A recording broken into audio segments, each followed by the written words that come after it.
Opo, pero kayo po ba yung nanay ni Ana? Hindi ako, yung kaibigan ko sa Safe Haven. Nagawa ko na. Tapos na. Ano? Lola, nakatulog po kasi kami. Tapos papagising namin, kaplatay na po si Lolo. Pag namatay si Lolo, kayong dalawa sisisihin ko. Kailangan nating i-monitor siyang maigi para malaman natin kung may effect yung incident sa kanya. Oh my... What do you mean he's alive? Akala ko okay na. Mali ka ba mabubuhay pa siya? Ang kakapal ng mukha niyo na bumalik dito pagkatapos ng ginawa niyo kay Uncle. Kaya umalis na kayo. Walang makakaalam ng nangyari ngayong gabi. Dahil sina Ana at Karen ang kusang lumayas dito. Naiintindihan niyo? Dapat si Lola ang tawagan yan. Pero Karen, paano natin tatawagan si Lola? Eh, di ba kinuha yung cellphone natin? Tinago ko. Lagot yung sirot sa ginawa niyan sa atin. Where's Auntie? Nasa kwarto nagpapahinga. Umuwi na lang muna kayo. Ako na bahala magbantay dito. Sina Ana at Karen po. Wala na sila sa bahay. What? They blamed themselves for what happened here. So ayun, umalis sila. At hindi na nagpabigil.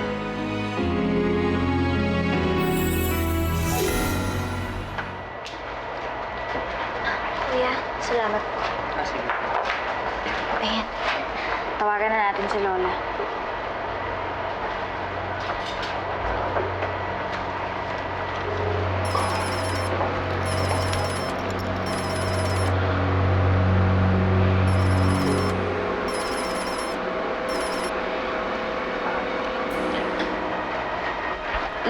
Lola? Huwag na kayong tatawag dito. Ang kakapal ng mukha niyo. Kalimutan niyo na kami. Lola? Karen, anong sabi? Pwede na daw tayong bumalik sa bahay? Binabaan ako agad eh. Pero parang galit siya. Eh, hindi nga ako pa nagsalita eh. Ano na yan? Hindi ko alam.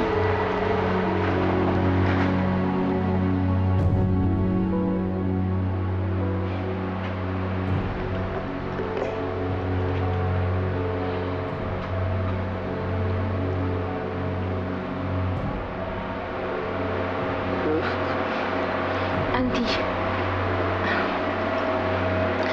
pinahuwi ko muna sina Nina at Aldrin. Ako ho muna magbabantay sa inyo ngayon. Parang kukunin ko yung cellphone ko. Tumawag ka. Wala akong tumawag. Auntie, get some rest. Tingnan niyo bukas. Wala nang problema ninyo. Magiging maayos ng lahat. Sana nga ganun lang kadali.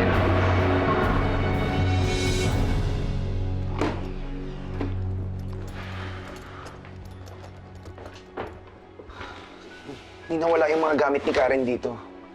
Nanggaling na rin ako sa kwarto ni Ana. Wala na rin doon yung mga gamit niya. Totoo kaya lumaya sila? Saan naman sila pupunta?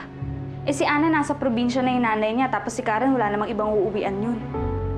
Nako, bad trip talaga oh.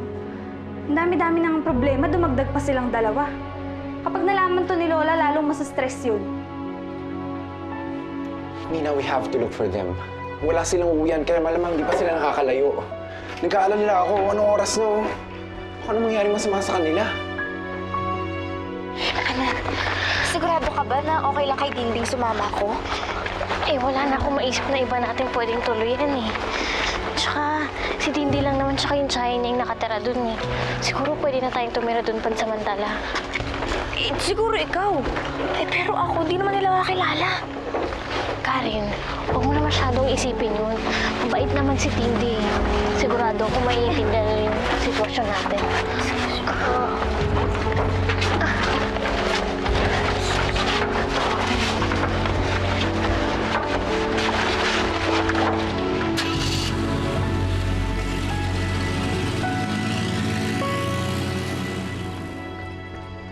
Sir, ano po yun? Anong nangyari dito kanina? Ho? Si Ana tsaka si Karen, bakit mo sila nahin lumayas? Sir, pinalayas po sila ni Ma'am Ruth. Pinalayas sila ni Ruth. Hindi sila kusa lumayas? Oo, sir.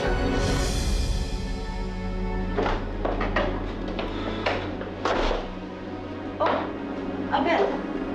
Iniwan ka na si Auntie sa hospital. The doctors gave her sedatives. Bukas nagigising niya. What's wrong? May problema ba? Bakit mo pinalayas yung mga bata? What? Eh, lumayas sila eh. Bakit sinasabi mong lumayas sila? Eh, sabi nung guide ikaw daw nagpalayas sa kanila eh. So, mas naniniwala ka na sa guard kesa sa akin. Alam mo, Ruth, sa totoo lang, hindi ko na alam kung ano papaniwalaan ko eh. Kaya pwede ba, for once, sabihin mo naman kung ano yung totoo? You want the truth? Fine. This is what happened. Nakita ko yung dalawa paalis. So I confronted them. Ang sabi nila, gusto daw nilang lumayas dahil nagigilty sila sa nangyari kay Uncle. Kaya alis daw sila. So I let them. Anong gusto mong gawin ko, Abel? Pigilan ko sila? Ang lagay ay ako pa bang magmamakaawa sa kanila na magstay sila dito? After what they did? After everything we've done for them? Bakit mo sila inayahang umalis? Mga bata yung mga yun eh. Paano ko yung mangyari sa kanila? Abel, marami na akong problema. I have the interest of this family to look after. Now, kung gusto nilang lumayas, bahala sila doon. Pero hindi ko na sila po problema.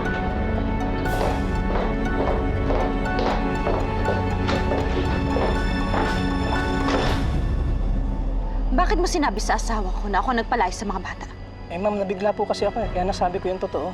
Pwes, bawiin mo ang sinabi mo kay Abel. Sabihin mo na sila ang kusang lumayas. Pero ma'am, Sundin mo na lang ang gusto ko. Kung ayaw mong ikaw ang palayasin ko. opo ma'am.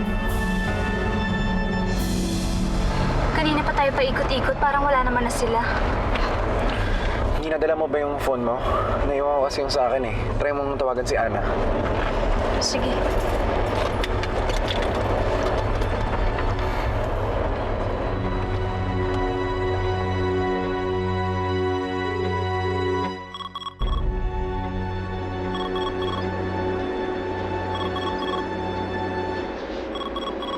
Sorry. But a subscriber cannot reach.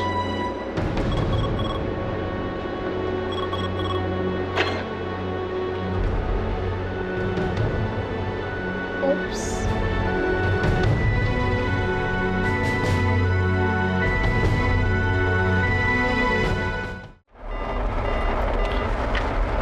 Tol.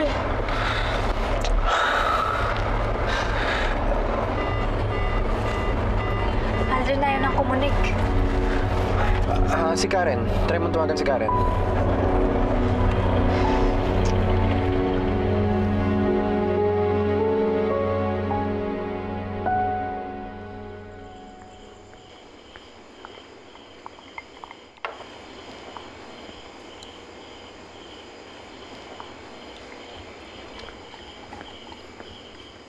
Sir, good evening po. Oh, good evening. Anong problema? Sir, tungkol po sa sinabi ko kanina, yung tungkol po sa paglalayas nila Ana at Karen, nagkamali pala ako ng pagkakasabi, sir. Hindi po sila pinalayas. Sila po pala yung lumayas. Teka, bakit mo binabaw yung sinabi mo? Inutusan ka ba ni Ruth na bawiin yan? Ho, hindi ho, sir. Gusto ko lang linawin. Gusto ko lang pong magsabi ng totoo para wala pong gulo. Sir, pasensya na kayo. Nagkamali po ako ng pagkakasabi kanina.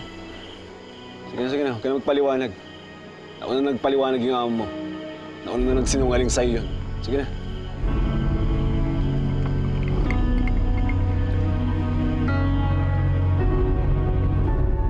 Asan na naman ba yung guard na yan? Dami-dami kong ginagawa eh. Ano ba? Sino ba yan?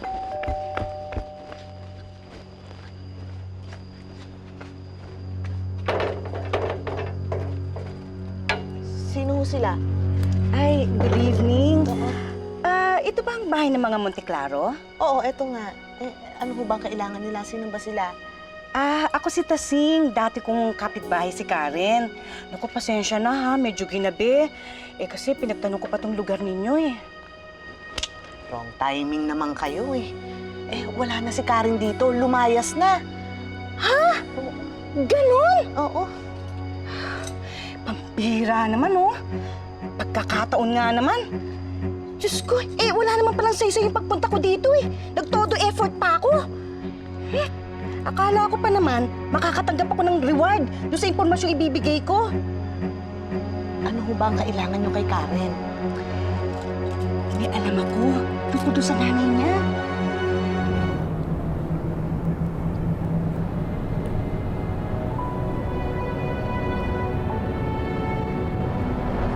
Ano, Nina? Nakontak mo na si Karen? Wala rin, Aldrin eh.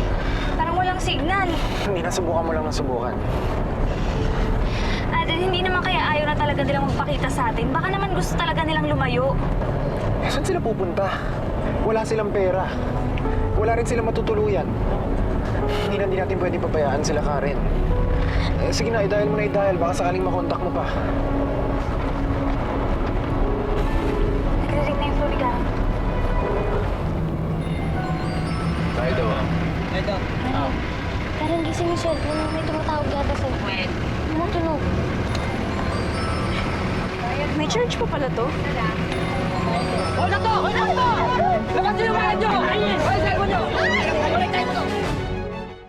Nanay, ibig niyo ba sabihin si Susie? Ay, hindi si Susie. Eh, di ba pati na si Susie? Alam ko yun kasi nandun ako sa burol niya. Natatandaan ko kayo, oo. Sinong nanay? Eh, di yung tunay niyang nanay, yung totoong nagsilang sa kanya. Ay, ano nga bang pangalan mo? Berta po ako. Ah, Berta, ganito na lang ha. Pakisabi kay Karen kung sakaling babalik siya dito. Sabihin mo sa kanya, kung gusto niyang makilala yung tunay niyang nanay, puntahan niya ako. Okay? Ha? Sige po. Sabihin mo, huwag mo kakalimutan na Opo, ha. hindi ko kakalimutan. Opo. Hello, Karen? Hello? Ano to? Ang ingay eh. Hindi ko siya naririnig. Hello? Wala akong cellphone! Nakita ko, nilabas mo! Ibigay mo na! Ilabas mo na! Dali kami! Oh my God. Karen, ibigay mo na! Karen, ibigay mo na! Karen, cellphone mo lang yan! Ibigay mo na! Karen, hello! Karen! Karen! Ito mo na! Kuya! Karen, mayami na to! Mayami na yan! Karen! Hello? Pahiram ako. Hello, Karen. Karen! Ayaw na eh. Hindi na anong narinig mo. Bakit mo takot na takot ka? Hindi ko naririnig si Karen eh. Pero meron ako naririnig na lalaki para siyang nagde-declare ng hold up. Kinakabahan ako, Alden. Baka kung ano nangyari kina Ana at Karen. Kailangan na sabihin natin dyan sa mga pulis. Halika na.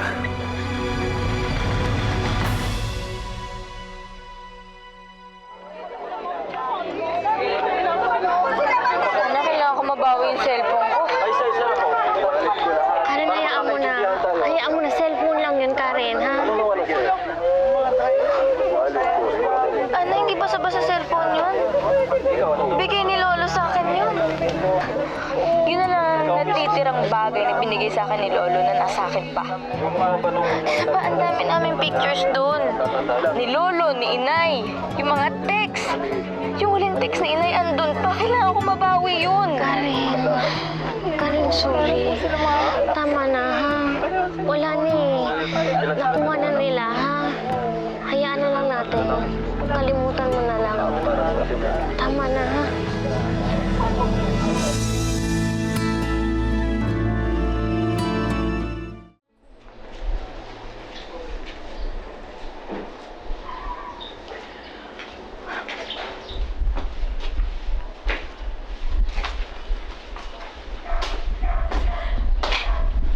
Kagabi mo pa hindi tinatantanan niyang librong yan, ha? Nay, napunta po ako sa psychologist ng isang gabi. Humingi po ako ng tulong para maibalik po yung alaala ko. Hypnotize nga po ako eh. Para mahanap ko po yung mga nawawala sa utak ko. Ano nangyari? May bumalik ba? Para lang po akong nanaginip. Wala pa rin po akong maalala eh. Itong bitaw lang po na ito ang nasa isip ko. Itong Ana Karenina na to. Pero wala pa rin po akong maalala. Hanggang ngayon, hindi ko pa rin po alam kung paano ko po hahanapin ang anak ko.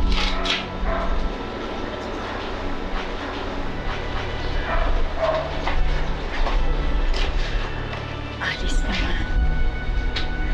Ilang beses ko bang sasabihin sa'yo, anak, matigilan mo na yan. Dahil wala ka rin namang makakalain. Nay, nung naglayas po ako nun, hinanap niyo rin po ako, diba? Hindi rin po kayo sumuko sa paghahanap sa akin. Kasi nanay po kayo. Ganun po talaga pag nanay. Hindi po sila sumusuko sa kanilang anak. Ganun din po ang nararamdaman ko ngayon, Nay.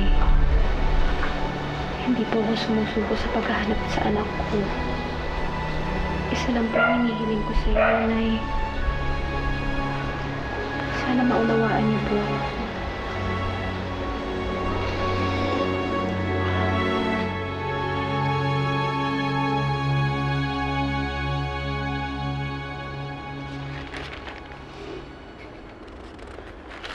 Ang lalayo ng incidents ng huldapan dito eh. Imposibleng makarating sila sa Visayas at Mindanao. Kagabi pa tayo naghahanap, Aldrin. Baka naman kaya tayo walang makita dahil ayaw talaga nilang magpakita.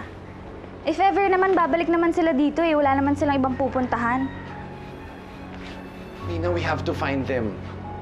Ano lang iisipin ni Lola pag nalaman niyang umalis yung dalawa? Si Lolo. Paano makaka-recover si Lolo ng tuluyan pag nalaman niyang wala sina Karen at Ana? They are family now. And we have to find them at all cost.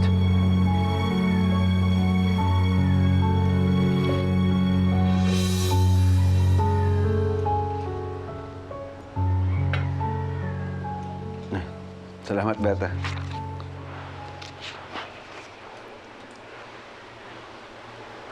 Oh, bakit? Sir, kasi meron ho nagpunta dito kagabi, hinahanap po si Karen.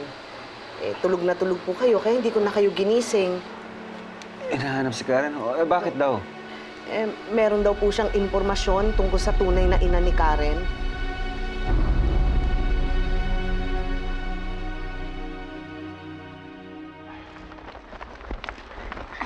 Dindi! Dindi! Ana? Dindi! Ana! Oh, Dindi! anong ginagawa niyo dito? Nung dami niyong dalang gamit ni Karen.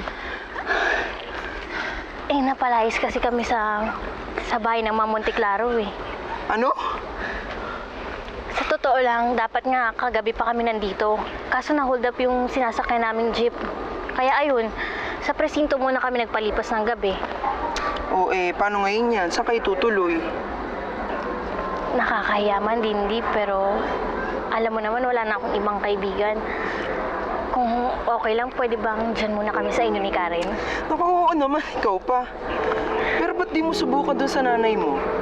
Ha? Di ba Dindi, nasa Bicol na yung nanay ko? Tsaka hindi ko naman alam yung address na dun eh. Hindi naman kay Aling Naide, sa totoo mong nanay. Ha? Oo, alam mo ba, may pumunta dito, hinahanap ka. Sabi niya, siya daw ang nagbigay sa'yo kay Aling Naida.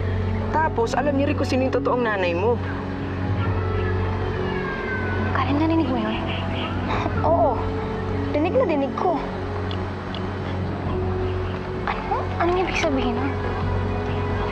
Hinahanap ka na ng tunay mong nanay, Ana.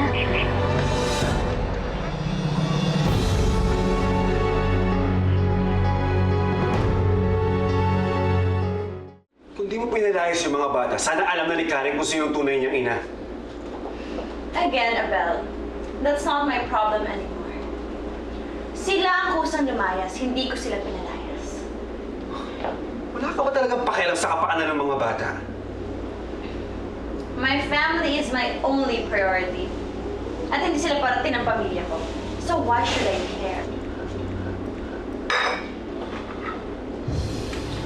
Excuse me.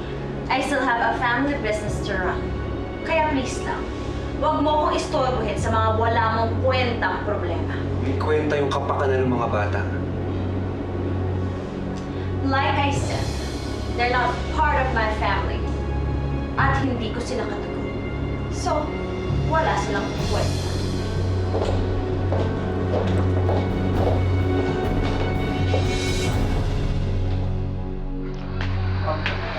Matagal na sa akin yan. Pero hindi ko na nabigay sa'yo dahil nagka-emergency, Chang. Ayun, naging busy na, nawala na sa isip ko. Dindi, sigurado ka ba? Kilala niya yung nanay ko? Eh, yun yung sabi niya eh. Eto, cellphone ko. Tawagan mo siya. Karen, hinahanap ko lang yung nanay ko. Tapos ngayon makikita ko na siya. Tawagan mo.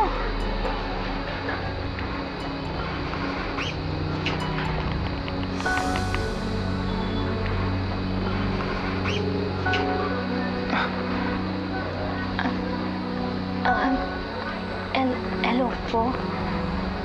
Ako po si Ana Karenina Kaluya. Gusto niyo raw po akong makausap.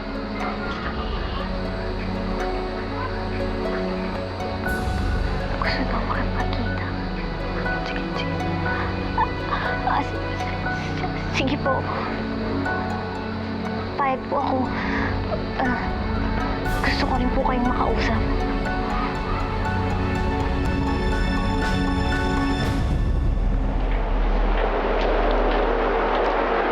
Stable naman ang kondisyon ni Sir Nan. Although, hindi pa siya nagigising. Pero hindi siya ang pinoproblema ko eh. It's Carmela. Bakit po, Dok? Kamusta po si Lola? Nagdi-deteriorate ang kondisyon ng katawan ni Carmela. Maybe because of fatigue, stress sa mga nangyayari. Nag-high blood pa siya kanina at anemic pa. That's a very deadly combination. Ano pong kailangan namin gawin? Kung mapapanatili niyo na hindi na siya mabigyan ng stress, malaking tulong yon. Mahina ang katawan ni Carmela. Baka bumigay na ito sa sobrang pag-iisip. Salamat to, Dok. Gagawin namin lahat para kay Auntie. Okay, Chris.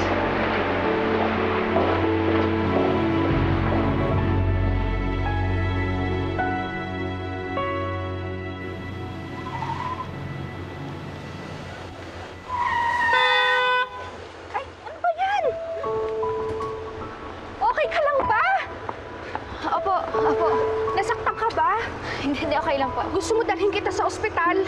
Huwag na, okay lang po talaga. Opo. Eh, isang ka ba papunta? Ihatid na lang kita. Hindi po, okay lang po talaga. Bakit hindi niyo ba maintindihan? Kailangan ko nang tumayo.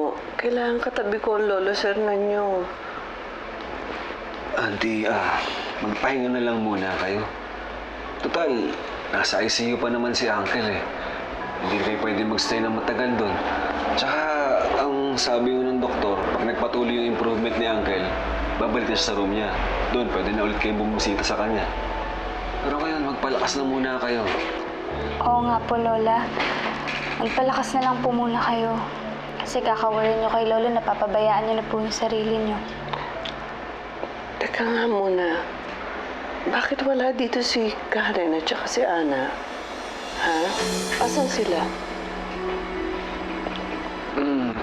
Lola, nasa bahay lang po sila. May tinatapos lang na project sa school. Sabihin niyo naman, pag may time sila, dalawin nila ako, ha? Namimiss ko na silang kasama eh. Namimiss ko na kayong tatlo. Chang, kulang po yan. May mga bisita tayo. Apa tayong kakain. Anong magagawa ko? Eh, lang meron tayo. Saka, hindi ko naman nakalain na magyayaya ka pa ng mga palamunin. Sa atin pa nga lang, kulang na to. Pansamantala lang naman, Chang. Tsaka kaibigan ko po si Ana. Natural tutulungan ko siya. Si Ana, pwede pa. Kilala ko naman yun eh. Eh, yung isa, hindi ko nga kilala, pakainin ko pa.